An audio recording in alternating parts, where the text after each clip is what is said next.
Welcome to another edition of Set the Trend, the podcast that discusses and documents street sounds history going way back to right now. Today, my host, we have Michael Fontaine, aka EastEnders. How Hello. you doing, mate? I'm good. You good? I'm not too bad, mate. You're looking all colourful over there. Oh, are you starting that again? No, well, He's orange today. he's orange today. I know, but it looks colourful. It's good. Shows up the best of you there. And we also have Reggie Heavy Styles on my left hand side. You're right. You okay? Yeah, man. Champions League and all that. You know what I mean? Fourth. Oh, so the Yeah, so the right. week's been good for you then, Yeah, it's been okay actually. Good. Yeah, it's been good. Good. Been up to Newcastle? No, I haven't actually. Not Okay, yet. cool. Welcome. Anyway, welcome. This edition is another connoisseur edition, to be honest with you. My esteemed guest that we have next to me, he's one of the trendsetters, the pace setters of the industry. He's the #1 sound in East London. And he's definitely, if you talk about music, and if you talk about rare groove or new tunes, new music, Dirty Den's name comes up in that conversation as one of the top 3 every time. So it's that deep today. So welcome, Dirty Den from Company Soul Sound. Did I get all that right? You did get it right, and I'd just like to say welcome to Set the Trend. Thank you. I feel honoured actually being here No, because no. the DJing career I've been in for like well over 30 odd years, this is the first time I've actually been interviewed. You're joking. It's normally the other way round. And we've got a lot of stuff to talk to you about. Okay. When we talk about music, what is music to you? Because I've seen some of your collection, Well, and I know the type of volume of beats that you've sold, some of the places that you've been to get tunes, right. just to sell to DJs. Yes. So what does music mean to you? Music means to me, it's like another part of my life, really. You know, something I've always been into from the age of like. When I left primary school, actually, started secondary school, I went to a school in Hackney called Upton House, and Up to you now. know, What colour badge? I was in Allard, the light blue. That's light blue. badge. I'm green badge. You was in Viner. Fine, I'm fine. Okay. Well, I was at Allard, man. And if you remember, my housemaster was a big fat man named Mr. Clinton. Oh yes, I remember Yeah. him. Yes. It was, Yeah. You mean he was rather large? Very large. Very large. Not really large. I think it's a bit bigger than Reggie. So that's No. where the journey started. That's where the journey started, actually. You know, I always remember being at school, and I wanted, one of my favourite lessons was music, you know, and I always wanted to be in the music room. Even when I had my maths lesson or my English lesson, I'd always sneak down to the music room, because the school that I went to, there was guys there that were like musicians. Just to name one of the guys, a young man named Tubbs out of Light of the World, and he was actually in my house, you know. A Light of the World was soul group, weren't they? Yeah. They were a UK. soul Classic group, UK. yeah. Classic UK Jazz group, funk. yeah. Yeah, that's it. Yeah. Yeah. So that's where my journey started from, you know, back at school. And you But know, how did it move from there to collective music then? um, And being so deep into music, because it's not like you're lightweight, it's not like you're middleweight. In fact, you're probably super heavyweight. well, I'm going to let you into a story here. My dad was a so-called DJ back in the early So-called, don't be 70s. cheeky. So-called DJ, don't be cheeky. Nah, he was a DJ back in the days, yeah. And you know, like, he had a large record collection. But what me and my brother used to do with them, we used to take them and throw them at one another, not realizing one day they're all going to become valuable. Yeah. You know, I had friends that used to come around and say, "You got a lot of records in it." Say, "Yeah, they're old though, so help yourself." You know. And when I actually realized now the value of records, it made me say, "Do you know something? I wish I didn't do that. I wish I hadn't done that." Yeah. So it just made me take my money and invest it into my music. How much records have you got? I'd like to say I've probably got about 15,000 records. Is that just albums? Albums, CDs, because some of my albums I've actually got CD versions of. Copy. Copies Okay. of, yeah. So I've got a large library. And they're worth from 1 pence up to what? Up to, What's your most valuable records? My most valuable record, I've got a reggae album called The Jamaican Stories, a scout album. I saw it in one of the music mags for about £1,800. What? Whoa. Yeah, you know. But I'm more a soul man. So what's your most valuable rare groove track? There's so much of them, Ray, so much. I've got 7 inches that come to £500-600, Wow. you know. Yeah. Hold on, have you got the original version of, this is a running theme. He's got it. Starview, Body Fusion. He's got it. I have actually. Okay. Is there Yeah. original to You that? got original? Actually, I didn't know that. What, original version of Body Fusion? Yeah, like the original copy. Oh yes, Right, I yeah, have you it. Got got original copies. copy. Oh, come I on. actually have it on album, 12-inch and 7-inch. Wow. And the yeah. worth of the album is how much? Well, that's not. That's like a £300 album today. Yeah, but they've actually reissued it, so you can go out and get yourself a copy for $23.99. Don't look at me. You can actually go. I'm one of the man them. Yeah. And I'll let you And into a the story. 12 inch is worth how much? The 12-inch, you probably can. That fetches about £100 to £150. And the 7 inch. The 7-inch, if you've got an original copy, because there was bootlegs of it about. And we'll talk about bootlegs. It's probably about £70 to £100. 7. Yeah. I'll let you into a little story actually about that particular album. Are we talking about Starview and Body Fusion? Starview and Body Yes. Fusion. Right. Starview is a group that came out of Chicago. And I actually met a guy in Chicago that went to school with one of them. So by then I hadn't had the album, so I was in Chicago and I said, I need to find a copy. He took me down to a place downtown Chicago, and I went into this shop, and the guy said he's got some stuff in his basement.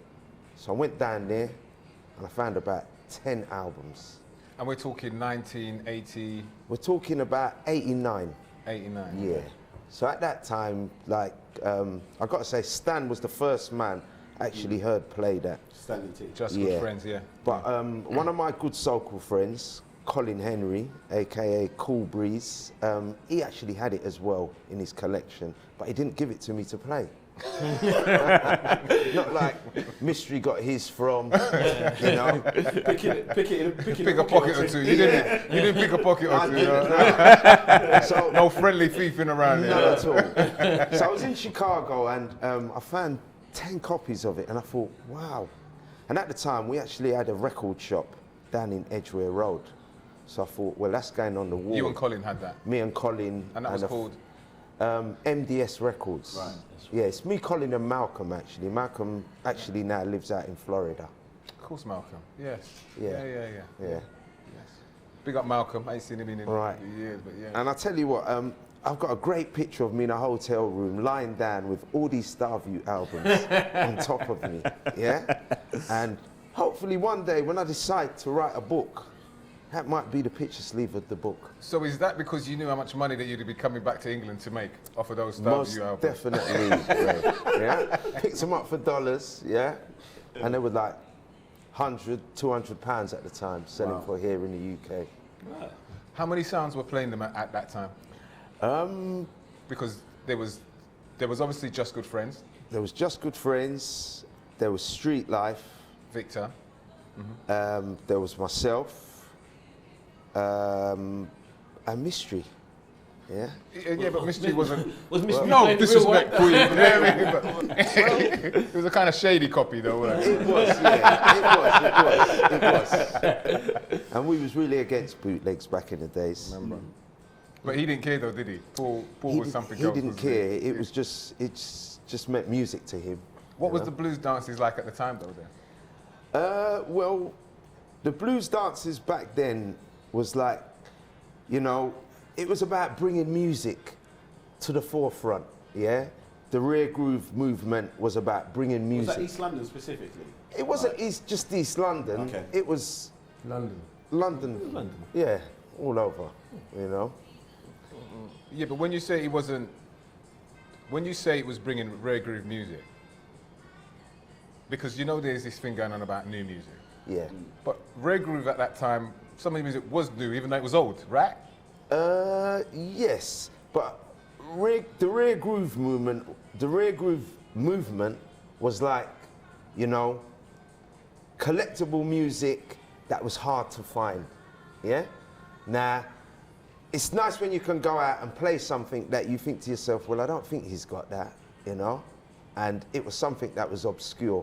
That's what we call rare groove. So it's like the black version or the black scene version of, remember like the Northern Soul scene where they used to collect as many rare Northern Soul records as possible. That's right, yeah. What was the difference at the time between, why didn't you guys collect like Northern Soul stuff, which is a similar... Well, like, the Northern Soul stuff was a bit too wayward for us guys, you know what I mean?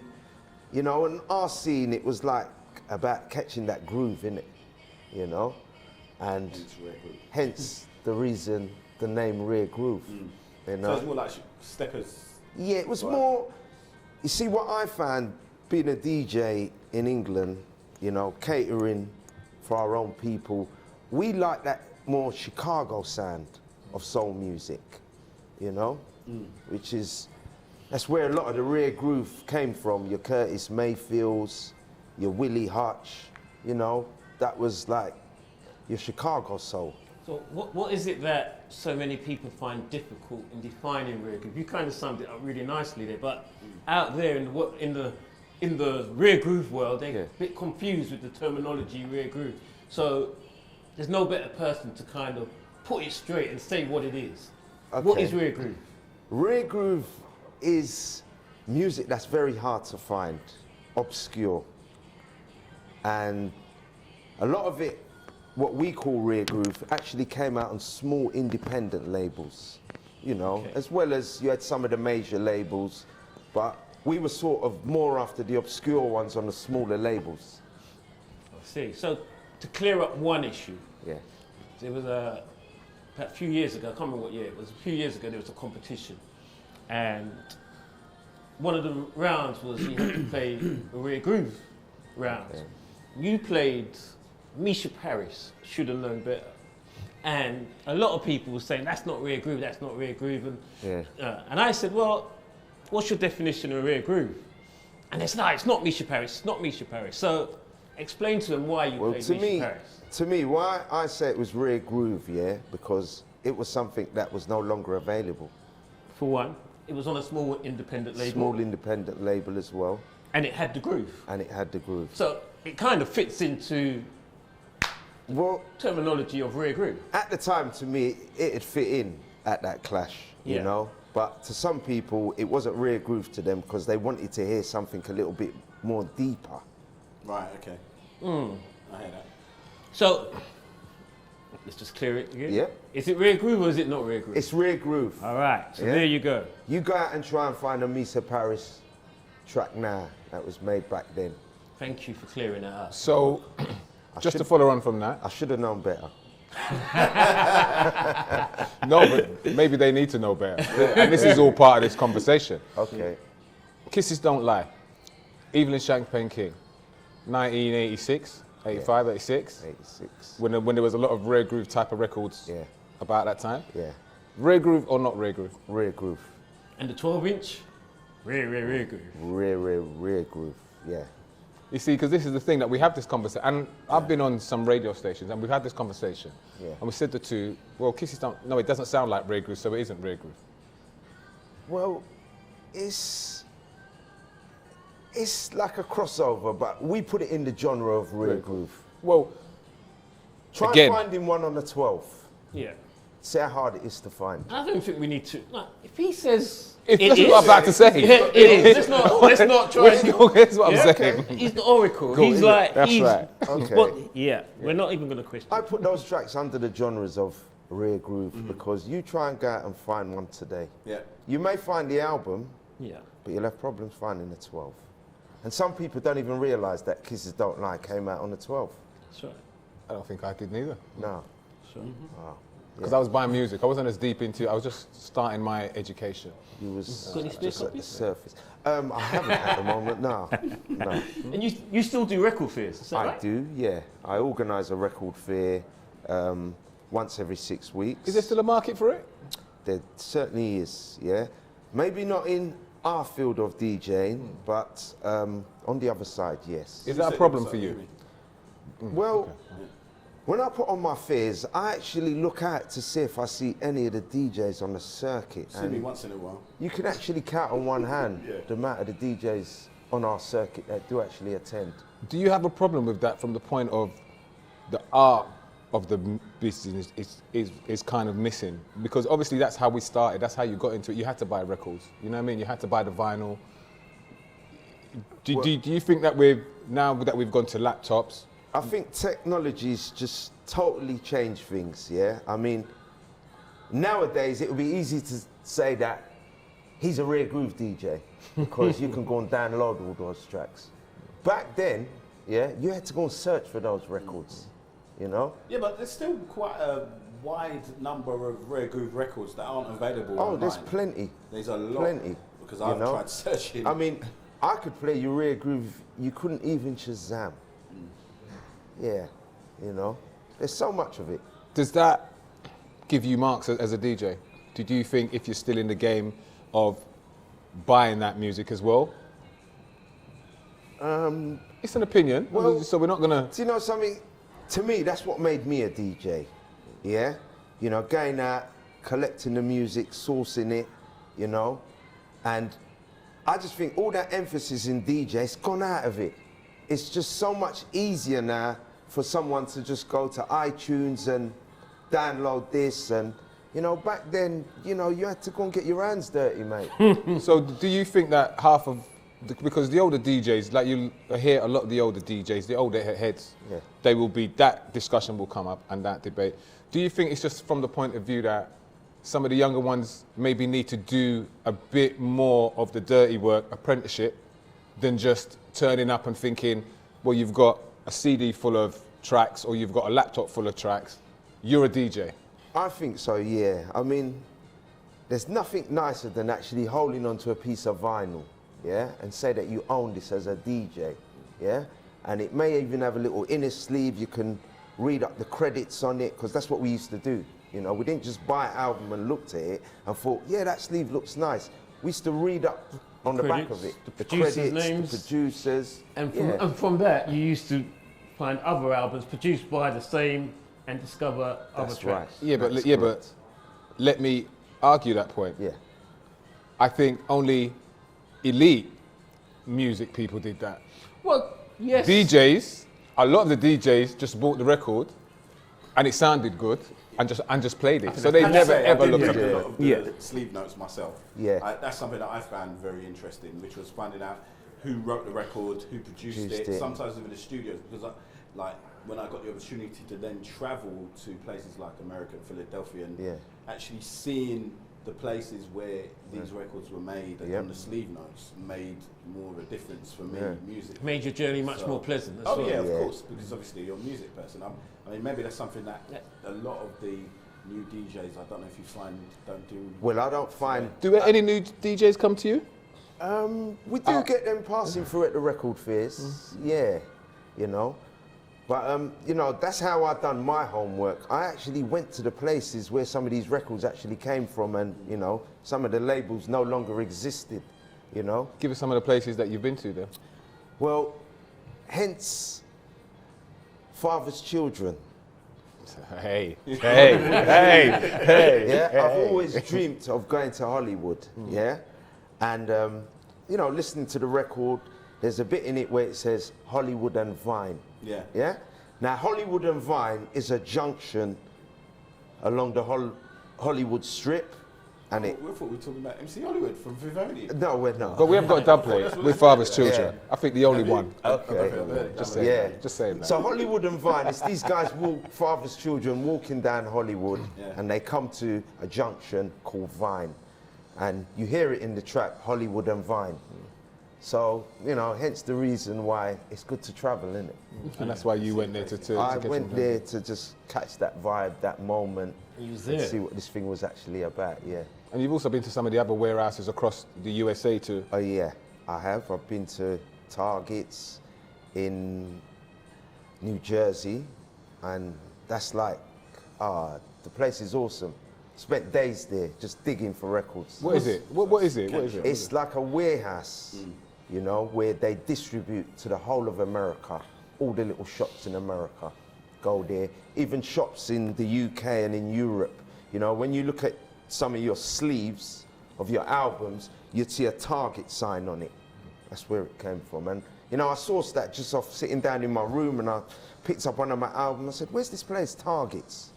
They didn't have Google Maps. At the time, there was none of that. There was none of that. We've done everything. It made the journey here. You know, the yellow pages and things like that, just to get information of addresses and things like that.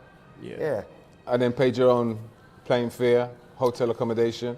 Done it all myself independently, yeah. Did you see any of the artists along the way? So you'd be in a warehouse, or you'd be, did you see like a Curtis Mayfield or somebody Tell like you what, that? I was actually going in a warehouse one day in New York, and I bumped into Bobby Brown sitting down in a limousine outside, you know, and, you know, wind the windows down, had a little chat with him, and I thought, I'm on my movement, which is I'm going to source some music.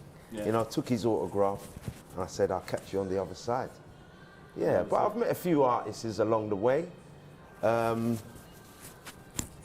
else have we met? Actually, I was in the States earlier this year, and I went to a concert, the Isley Brothers. I always wanted to see them live, you know, because they've not been here for a long time.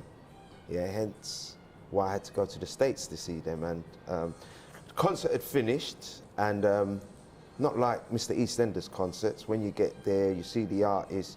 There's no backstage passes as DJs. Actually got invited just off my accent, yeah, backstage to meet Ronald Isley. Oh my days! That is the one. And actually, his wife is one of the ladies out of a group called, is it JS? JS. Ice Cream, yeah. You remember the track? I remember the track. I can give you a fantastic story about Isley Brothers. Right. Well, I actually got a chance to meet them as well. Yeah. And, you know, we're sitting down talking, met Ronald Isley's niece, you know, and we was talking about coming to the UK, but I know for tax reasons, you know, he can't really make it here. Yeah. So that's why EastEnders not had an Isley Brothers show. Oh, right. Yeah. He sent me to, I went to his house, and he was performing, last time he was performing in the UK, and I went to his house because there was a money situation that arose. Yeah. And those times, well, even now, you couldn't send that amount of money through Western Union or so I had to carry it. So what, in a suitcase? In a suitcase, yeah. And you know you're not supposed to carry that much money. With security? No security. I just like me and my little self went there. But I was staying there for 2 nights. That's why I thought I was staying there. That was the plan. I got there. I got to his house. Like, you know, massive house. We're talking in America. In America, yeah, in America. And then got a taxi from the airport. Went to his house and like got into the car. The house is there. The driveway's all, you know, one big mansion. Knocked on the door. He said, "Oh, welcome in. Come on." Came in. We sat down. We talked. And I was like, "Yeah, I've just been on a flight for like 13 hours. It's time to go to." Yeah, and I've got like 100 grand for you in this suitcase. So, here's your money. Where's my room? Where am I staying tonight? So it's like he's not really saying, "Let's go." You know, your room's upstairs. I'm like, yeah. So I was like, okay. So he goes, "Oh, so where are you staying tonight?" I thought I was staying there. Because there's a nice hotel down. I was like, okay, I'll get the message. Yeah. I just ended up So after you've just brought him like 100 grand in a briefcase, kicked me out and sent me to this hotel down the road. But it's a great experience. Did you go back and see him after that? Well, he came to London like 3 days later, and we spent like 2 or 3 days with his wife, who's from JS. Yeah. He's actually twice her age. Yeah, well, that's another story. Great guy. Great guy. He loves us English guys, by the way. Yeah, does really.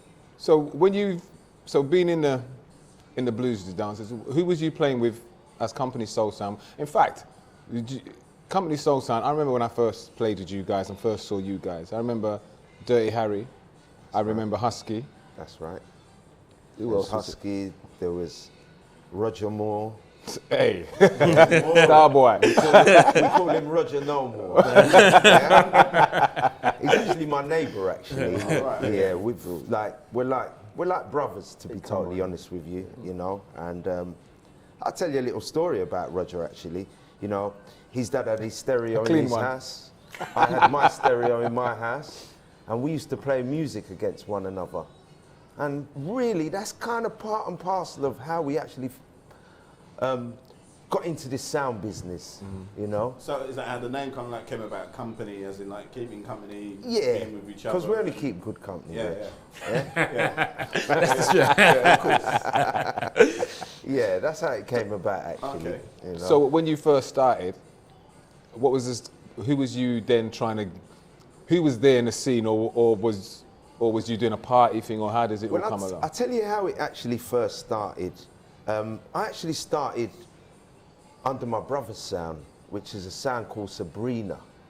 Yeah? You've also Sabrina.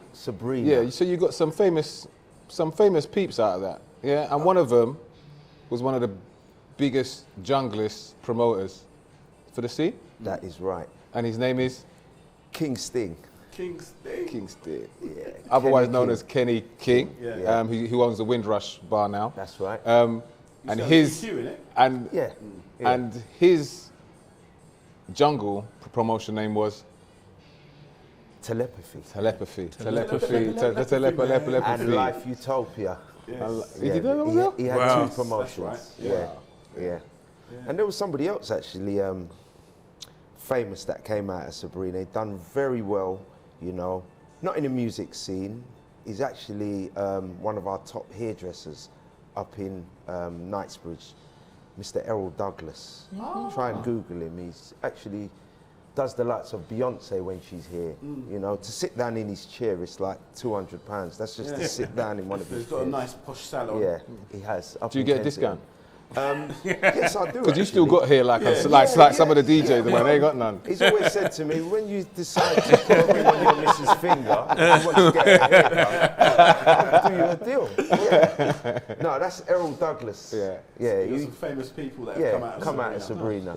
You know, and when we actually started Sabrina, we were still at school, you know, and we were like the young guys out of Hackney. You know, at the time, Sir George was the sound.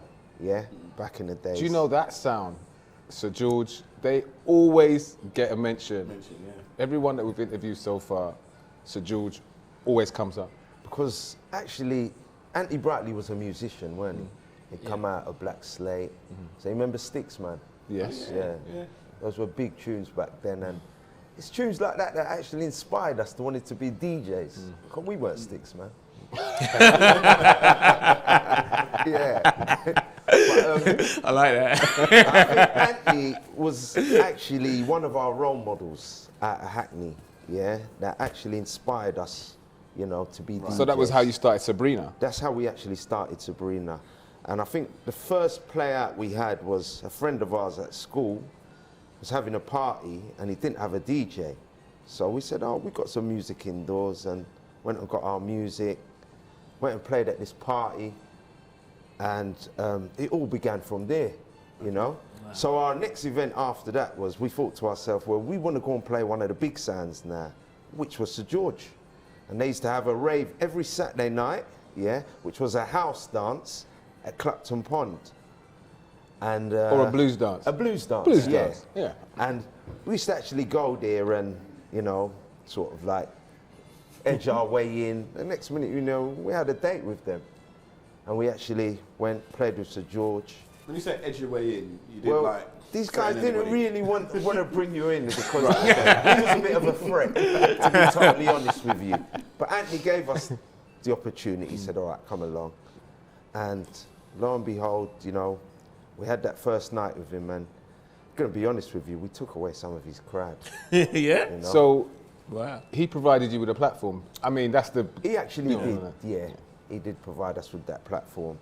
And, you know, with him being a musician, you know, there was always music, always new music, you know, to keep up with these guys. I mean, back then, you know, we was playing vinyl, they were playing vinyl. But if they was playing something exclusive, it was played on a cassette in a dance. Wow. Yeah? So you can imagine when you want to rewind, on a tune. You got yeah. Keep your hand Put the on numbers and make sure you go back to the numbers, right? right. And then play it again, yeah. Now, On a cassette deck. honestly Cassette turn around deck. to you and say, yeah, Ray, that he was the first guy that played Love's Gonna Last and Mr. Fix It, Jeffrey. But hold on a minute. So this is another thing.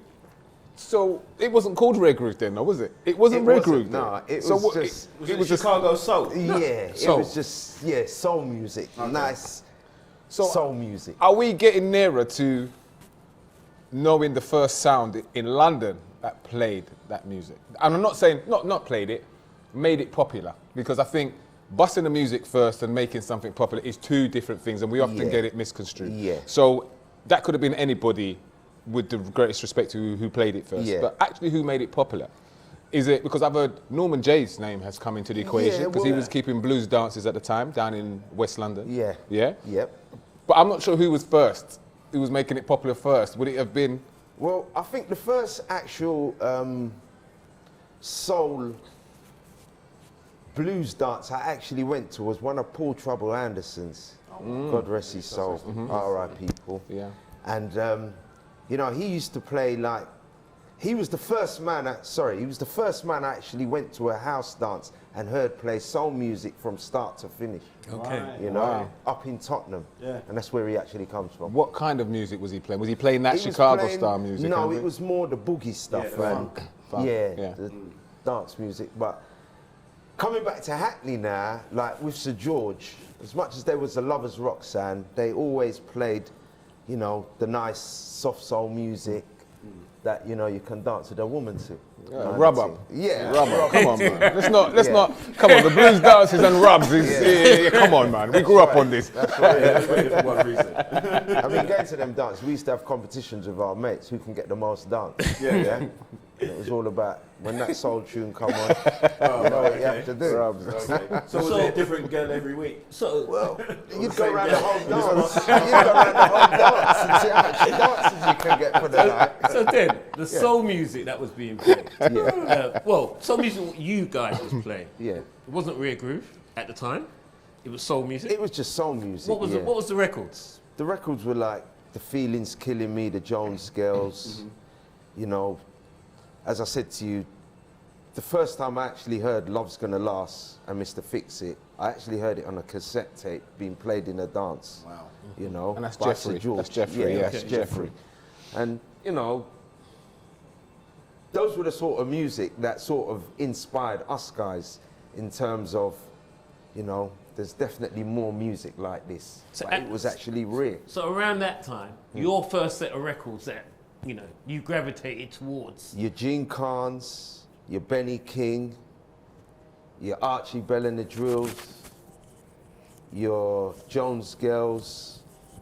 Yes, those were the sort of like first sort of rare groove music that we called rare groove. And that was at as the time. Sabrina. Yeah, that was Sabrina. Yeah. So when did you make the transition to company then? 84, actually. And why was that? 1980. So you was doing Sabrina, or did you just want to rebrand your name? Because I know about that time we all wanted to have sexy names. You get me? Was that a reason? Well, let's give you a get out clause. Actually, most of the guys I know in South London that actually heard of our sound, Sabrina, when they came over to North London to listen to Sabrina, they thought it was all about women. Yeah. Okay. Hence the reason why we called it Sabrina. Right. So we can sort of like get that trend of people coming thinking, oh, there's going to be plenty of women here, which there was. Yeah. You know. But You're smiling there. Are you leaving? Are you leaving some women's stories out? Of here? That's for the book. That's for the book. That's right. Yeah. But yeah, back then, you know, like, you had to have a name that was sort of like catchy. And, you know, being in Sabrina, it's like, we got ourselves in a bit of problems one night at a dance, yeah, where someone actually got killed. So, you know, it just tarnished our name sort of thing. So my brother said to me, he's going to call it a day with all of this. And I sat down, thought about it. I said, you know something, I want to continue it, you know, under a different name. So I sat down and I thought about it and I said, you know something, I'm not going to do a reggae thing.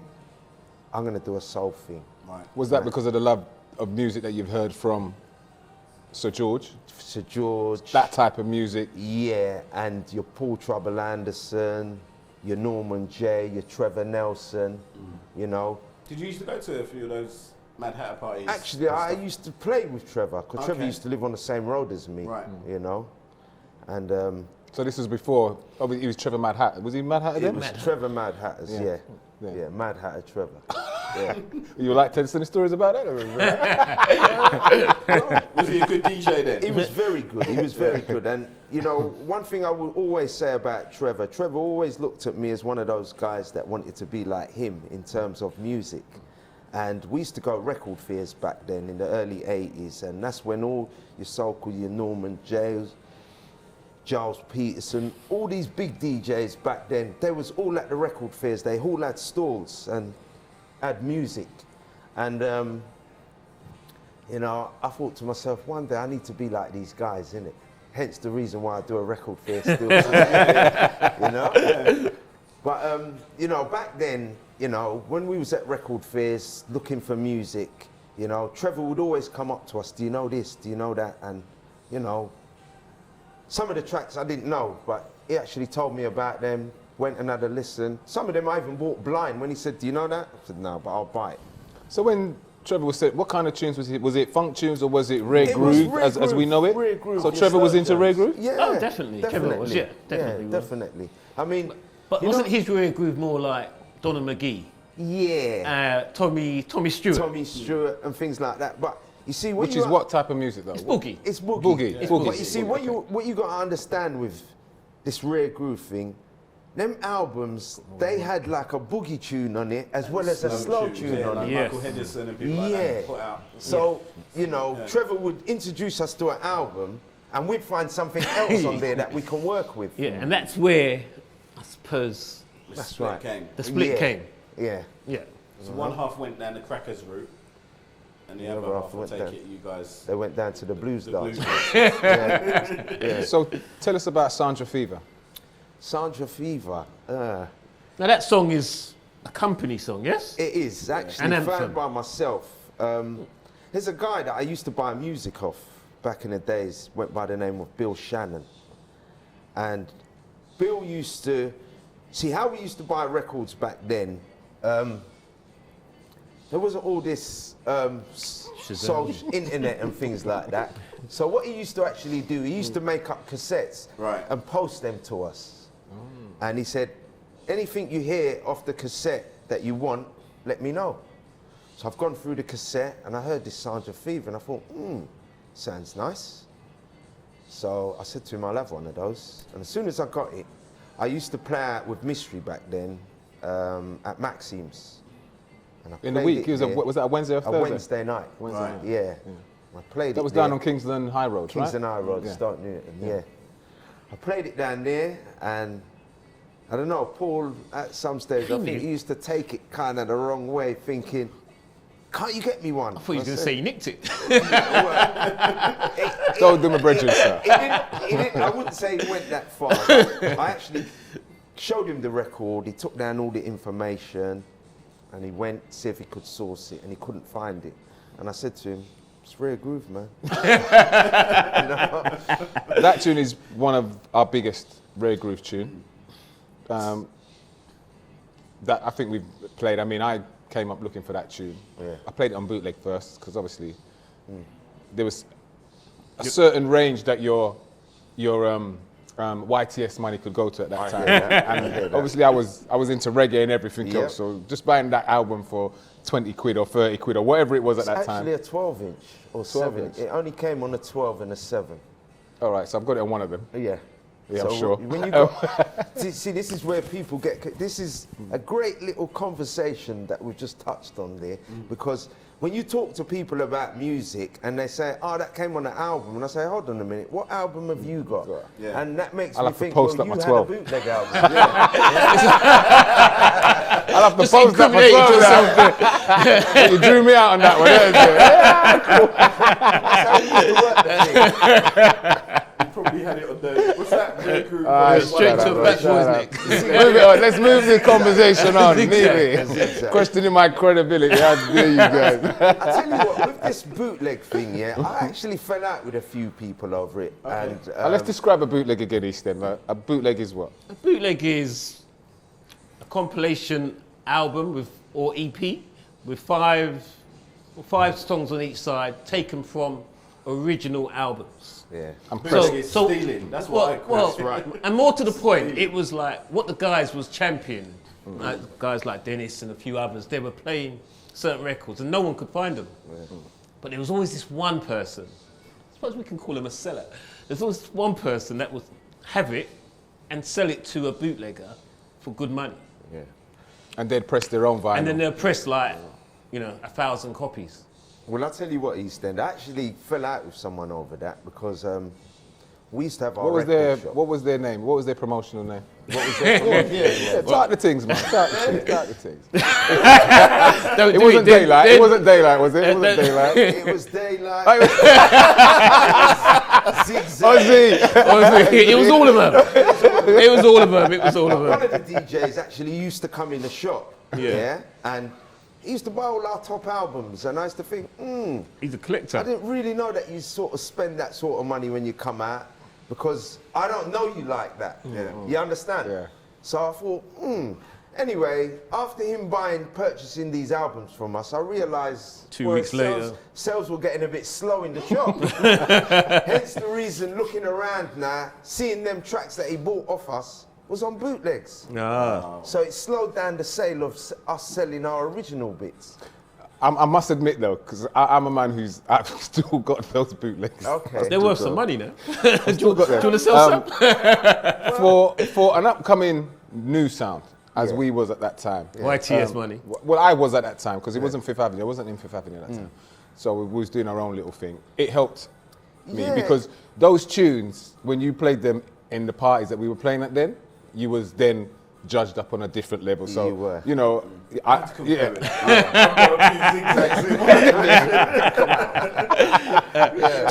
get your credibility back, you've got to say that you parked them aside and bought the original. You just turned up. I did. Well, that's what you got to say. So I don't play bootlegs no more. I mean, I've actually been out, right, and you hear a man play like, a Bobby Womack, and then you ask him for a rewind, and when he does the rewind now, he touches on like, a Leon Weir. Leon Weir and Bobby Womack didn't do it album together. So it didn't happen. Straight away, you knew it was a bootleg he was playing. Yeah. What other tracks did you bring out? What other tracks would you say that are companies? Rare Groove. Well, Ramsey Lewis, Salonga is like one of my tunes then that, You feel proud of? Yeah, I tell you why. I remember playing with Gordon Mack one night at a party, and the track got pulled up about 5 times. Hey, you've been playing with the big boys. You've been playing with these. Hey, hold on a That was in minute. the early days. I didn't really realise the power of the man at the time. And the record got pulled up 5 times for the night. My cousin actually came up to me and said, "Den, play that tune that I hear you playing your ass." When I played it, at the end of the party now, Gordon's come up to me and he's gone, "Tell me something, that track that you played, what album did it come off?" 'Cause I was playing it on a 7. And I said, it come off a Ramsey Lewis. He said, And when he realised the album, he obviously went home and sourced it. And Is that why he gave you a show like 20 years later? 22 long. I've done so much good things with that man, that I always said to myself, one day I'm going to be part of his movement, and now I am today. Because that's my soul. My soul connoisseurs. Actually, I remember even going abroad. The first time I actually went abroad to DJ was with the likes of Chris Sweeney and Roddy. That was RJS. RJS. Yeah. And Chris actually started it with Roddy as Java and Chris as Winner Roadshow. Yeah. And they realised they were getting a bit too busy to be doing the DJing as well as taking care of the guests. So the following year, after they decided to do it on their own, they invited me along and Gordon. Now, I didn't know Gordon at the time, and I think we was in Ibiza, and you know, me and Gordon was there playing alongside Chris and Java. We're going back to 80s? Yeah, late 80s, early 90s. That's the height. That's the infancy of the whole Ibiza movement. Yeah.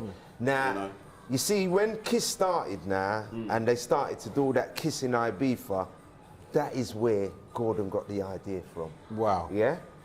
Take my hat off to Chris Sweeney, RJS family. Them guys made it happen back then. Wow. Yeah. Whoa. Okay. Yeah. So hold on. Let me get it straight. And then Mystery came along after. On the Ibiza front. So, you're saying so basically, let me just get this straight. Yeah. So you guys were playing in Ibiza before they had that epiphany moment with, was it Judge Jules? Yes, and all them Pete Tong and all them. Yeah, Chris Sweeney was doing these things before any of these radio stations. Okay, you see, you this know? is what, this and is why we're Gordon doing came this. along. Yeah. I was there. Gordon came along. We was DJing, and you know, hence the reason Kissing Ibiza. You know, that's where it actually came from. The ideas. Wow. Yeah. So Did he pay Chris any money? well, I don't know. You know, I mean, He's made a lot of money since then. he has. Hasn't he? Yeah. But you know, hats off to the likes of RJS because you know they was like really on point. You know, with events like that. You see how you touched on the house thing there? Yeah. I was we was in the Ruby Centre, 1996, 96, 95, 96. We was playing in there. 96, yeah.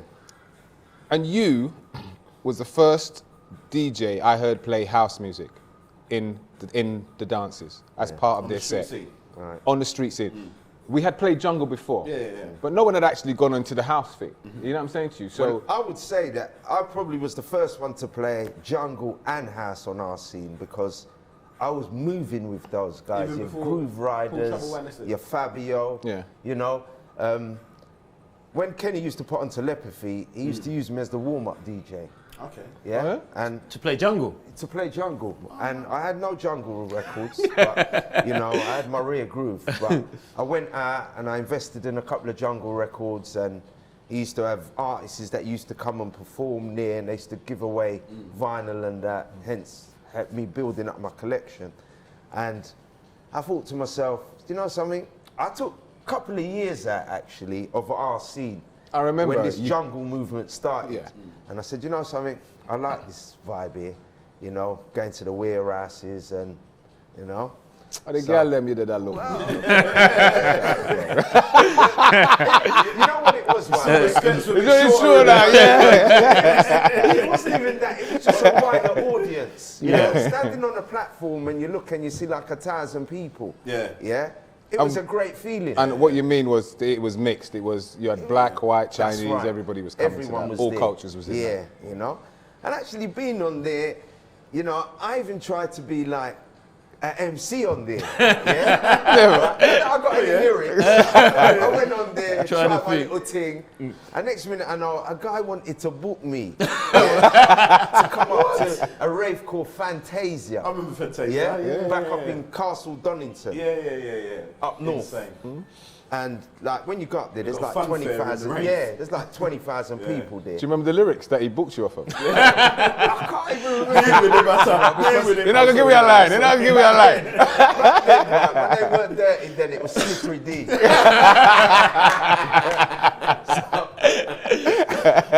It's all coming out now.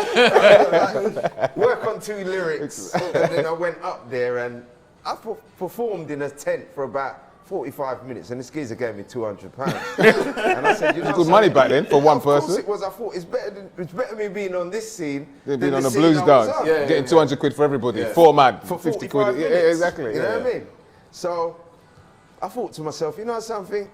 I'm going to introduce some of this, into our scene. Now remember, our scene, when I was playing that, then I was playing that with some bad boys like Tony Nicks, You put a record on the deck, if he never liked it, he's stopping it, I remember the first time I actually put on a jungle record, and I played it, he's gone to me, then where you play this devil music for?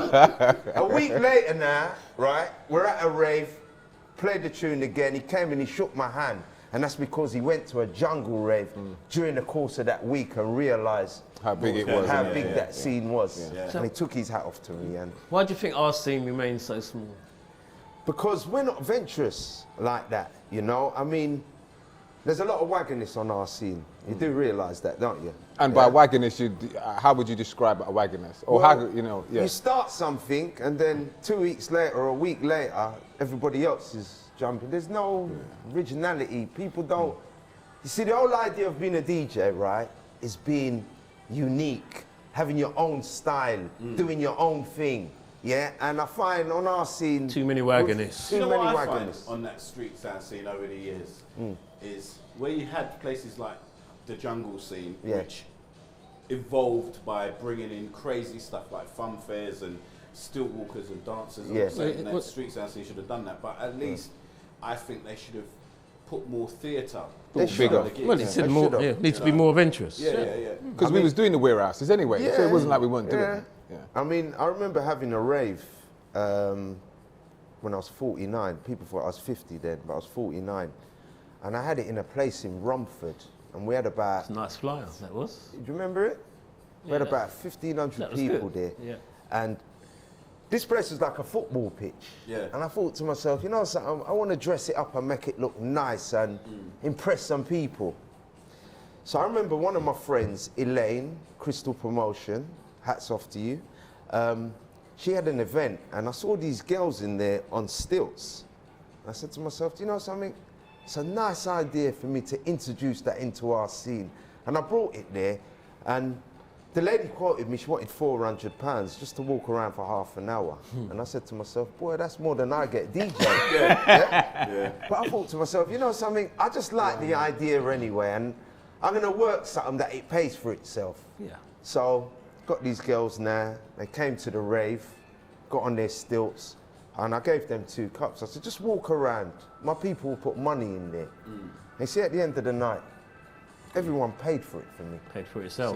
You know, it paid for itself. And people's coming up to me saying, boy, then I've never seen that at a rave. And I said, that's because you lot don't go to no out-of-town rave. You lot just keep it local and want to...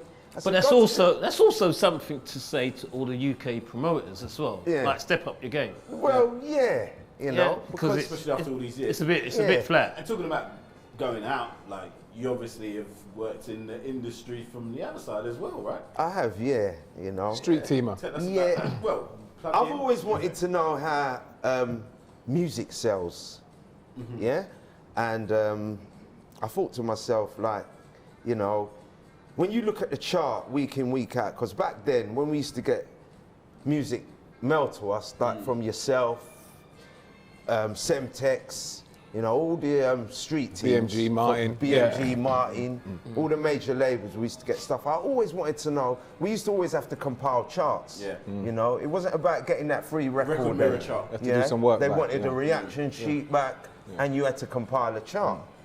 And I always wanted to know how the charts work. And I remember one day, I went into Creation Records, that is Oasis studio. Yeah, do you know Group Oasis, Liam and Noel? I went into there and a friend of mine invited me, a guy named Darkman, very good friend of mine. Darkman, from rapper. West London. Yeah. Invited me, says, then come and meet me.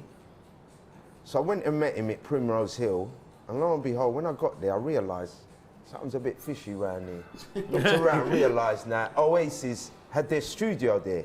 So we was there, sitting down at a bar, having a drink, and this lady comes along. Looked at her and I've gone, I've seen her in the papers before. Lo and behold, it was Meg, is it Meg Matthews or Meg? Yeah. Now, she was actually married to one of the Gallagher brothers. Liam or Noel is one, I think it was She invited us in, so Darkman's gone to me then. She's one of the chart pushers to push your tunes up the charts and, you know, well, okay. So talking to her, and I realised that, you know, you got pluggers and et cetera, and I said, you know something, I need to know a little bit more about this.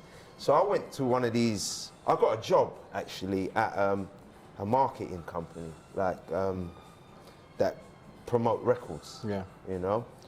So we got a job at this promotional company called Mega Bullet, run by a lady named Marilyn. And, you know, Reggie was one of the senders that used to send us out stuff. And I always wondered, I always wondered how they got databases of us DJs right up and down the country. So working for this company now, I realised, you know, they've got a database of all the DJs right up and down the UK. I said, Anyway, we used to mail out records to them. And at the time, Estelle used to work there. And Estelle? You're talking about the singer Estelle? The singer Estelle, yeah, she used to work there. But, you know, I think we all worked there for a reason, yeah? Now, we was working there, we used to mail out stuff, and she was an artist, up-and-coming artist, and she invested her little pennies and pounds into what she was doing, and she put out her things on white label, and she kind of said to the owner, is there any chance of me slipping a few of my records into the, what you call it, to mail out some of the DJs? And Marilyn, being a nice woman she was, she said, yeah, she ain't got a problem with that. And she used to mail them out. And I remember my friend John Beat Freak turned around to her and said, one day you're gonna be up there like all these major artists who we're mailing out stuff to.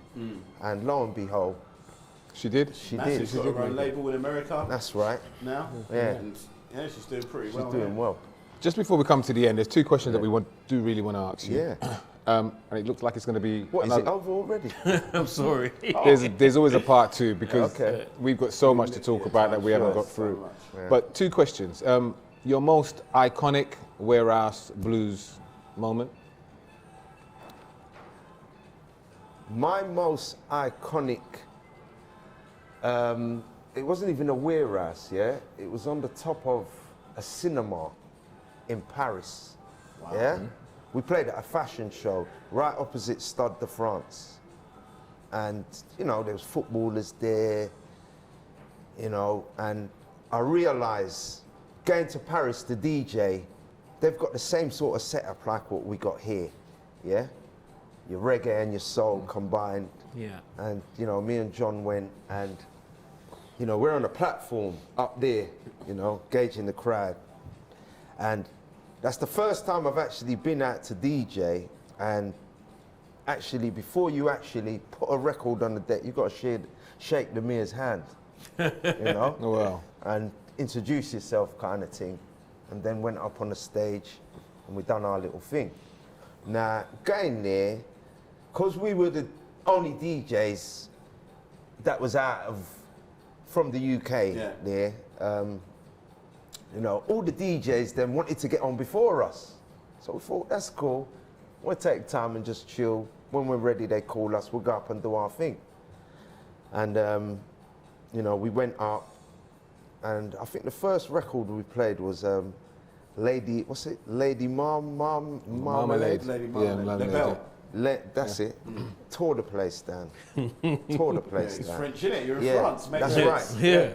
Makes sense. And then, you know, the following day, I was walking, like, I was doing a bit of shopping in Paris, you know, and the promoter took us out, sitting down, and this car pulls up, and people's coming up. You was the DJs that was there yesterday? Autograph signing. That's when I felt like a celebrity. Wow. You know what I mean? Do you know what I got asked off of that? Yeah. Do you feel then, in all your years in the business then, do you feel, as the very last question for now, that you've got the respect that you think that you deserved? No, I don't. Because I've done a lot for our industry, yeah? I mean, how much guys do you know that actually go out and source records and bring back for DJs? People used to say to me, why are you supplying other DJs? You're supposed to be looking after yourself. But I'm not a selfish guy. I'm more about the pound note. Yeah. You understand? So I thought to myself, you Entrepreneur. know something? If I'm going to go away, yeah, I want to bring back a record for you, for Reggie, and for EastEnder, yeah? And know to myself, one day, you lot will probably turn around and say, you know something, I got that off that DJ Dirty Den. You know what I mean? To make my name live on kind of thing, you know? Legacy, And hence the reason, I mean, we used to get a lot of stuff from the likes of Semtex when he was at Sony, you know, and he's a hip-hop head. And when I used to go to the States, I used to find hip-hop promos that I didn't even think existed. You know what I mean? And I used to bring them back, and I used to make sure I look after the lights of Semtex, because he always looked after us. You know, but you know, like I've done a lot of little things like for us. Put in your work. Again, you know, in your voice. Yeah. I love the passion. It's still there. Yeah, definitely. We're still playing music now. Yep. Not rare groove, but there's a new movement now. Independent soul, independent music. grooves. Yep. How you finding that? I'm finding that very good, because you see a lot of the rare groove tunes that we was playing back then, yeah? They were actually independent music back then. Yeah. So it's nice to see today, yeah, we're playing that stuff instead of the mainstream stuff. Independent music So it's the again. same thing, Yeah. but 30 years. Yeah, forward. you know. Yeah. So I think there's a lot of life in there, and there's a lot of undiscovered artists that a lot of us need to get our head around and bring to the forefront. You on the radio now, playing that type of music? I am, yeah. I'm on My Soul on a Wednesday. What time? 9 p.m. till 11 every Wednesday. And you're on Facebook evening. as well, aren't you? As your government name. So if you can find him, yeah. Dirty Den, Company Soul Sound. Yeah, Yeah, just he's got Google. a great Mixcloud page Just as go well. and Google it, and Yeah. you know, Yeah. shows you all my pages and Cool. what I'm about, really. You'll come back for the second half at some point, and maybe bring in some of the guys with you. Yeah, but I wanted to touch on something before we go. Okay, Go go for on, it. then. With Reggie. With me? Yeah, like What the did I do? industry side of things. Because when I was doing a lot of the I'm not getting industry Am I getting things. interviewed there? You're getting poised the questions, son. Some questions, ain't you? Oh, okay. Yeah, I mean, you know, going away and that. And Oh, yeah. So, being like, with some of the industry cats abroad, you know, ended up in videos, things like yeah, tell that. us the video story. That's right. How you managed video to end story. Didn't you manage to end up sitting next to R. Kelly? Oh, sorry, not R. Kelly. Next to Frank Bruno at award ceremony. Well, we was actually very good friends with a guy named Tosh that used to work at Jive. Tosh, yeah. You know? Tosh, big up Yeah. Tosh, long time I ain't. And, you know, that man had a lot of love for us. I remember going into his office one day and he had an album, and I thought, album looks interesting. He said, I can't give you that, you know, because them times bootlegs was like, you know, if you had something that wasn't really ready to go yet, you know, a man would pay you good money to go and bootleg it. Anyway, he gave me an album, and I said, I like this album. He said, do me a favor, you can't play it, because this ain't ready to go till about a year's time. Anyway, a year later, I still had the album. I hadn't had a chance to play it. And me and my friend Johnny decided to go to America. And lo and behold, Tosh was going to America to shoot a video for that album, a track off the album. So we was in, where did we go? Where does them guys come from, So Deaf? Atlanta. That's it. Yeah. We went to Atlanta to shoot this video. And we got there, and Tosh had called us, and he said, do you guys fancy coming out to this video shoot? I said, why not? So we went there, got a chance to meet Nivea. We actually knew Jagged Edge because we'd interviewed them previously from here. So when we got there and they saw us in a video now, in the video shoot, guys, what are you guys doing there? I said, we're here, man, just hanging with you guys. So I went up to one of the guys and I said, any chance of you getting in the video? He's just come to me and said, what do you think I invited you here for? Anyway, then partying, dancing, drinking. Lo and behold, in one of the breaks now, Johnny's come to me and then I saw you in the video, you're in the video, man. You're in the final cut. You made it. We made it, man. Which track was it? Don't mess with my man. So make sure you go check it out. So if you get a chance, you know, have a look at the video. Cameo, like It's a little Reagan stint in the of me in there. Street You know? Then? My little claim to fame. No, there's more than that. Oh, is there? There's more than that. There is. Definitely more than that, and they'll know that after this. So that's Okay. one of the things that we're trying to do here, which I think, you know, it really, there's a lot of things that I didn't know there. Again, as someone who's in the business, A lot of things that we didn't know. things You that we got a didn't- Sandra Fever album? Don't try it. That only came on 12 and 7. I'm going to try and see if I can get you one. How about that? I've got one. I've got one. That's what I'm saying. Good. Anyway, that moment. Anyway, this is why that we have it there. I've learned a lot about Den. I've also learned a lot about its history, and that's what we're trying to do here, is document our journey throughout the street sounds history, and we played a very big part in the evolving music scene that sometimes gets left out and people get left out, and this is part of what we want to do, make sure that their name is in it and it's there. So Den, thank you for coming. Thank you. Yeah. And I must say, Set the stories. Trend is very good what you guys are doing, yeah? And, you know, I'd like to say to you guys, one day I could see myself writing a book, yeah? So all this you guys got documented, you know, very, very interesting. And, you know, it's a shame, because when I look back, I've been DJing for like 30 odd years, yeah? And I've only got little pictures that we used to take with our cameras of memories of back then. So what you guys are doing here, I must say, hats off to you guys. Thank you. Well, when you write the book, I'm ready to read it. Definitely. Ready to buy it. And I'll buy that. I know it's definitely going to sell, Buy I'm it. telling you. Definitely. All right. I've got more stories to tell you guys. You know, but we're saving That's for what later. you're going to tell him about. We're going to come back. We're going to invite you back with Okay. Dirty Harry, as well as, because Yes. he's part of Yeah. he's part of your crew, and maybe Husky Miller and that, Yeah. if everything's cool. And we have the Roger original Moore crew. as well. And Roger Moore, star boy. So thanks a lot. Another edition of Set the Trend with Company Soul Sound and Dirty Den. Watch out for the next one. Share, like. Big up to our sponsors, Well Mag, LTVT Windrush. Production Company, Well Mag. Oh, I've said that already, didn't I? Windrush. Yeah, Escapism, 360, Windrush, Wine Bar, Stoke Yep. Newton. Make sure you check that place out as well. And also Punchline, the cool Caribbean rum punch. Thanks a lot. Great being here again. As I said, just spread the word and tell everybody. Tell your friends, as Mystery used to say. You remember that? Tell your friends, Tell your yeah. friends. All right, we're out of here. Nice one. Peace. Peace. Good. Cheers, mate.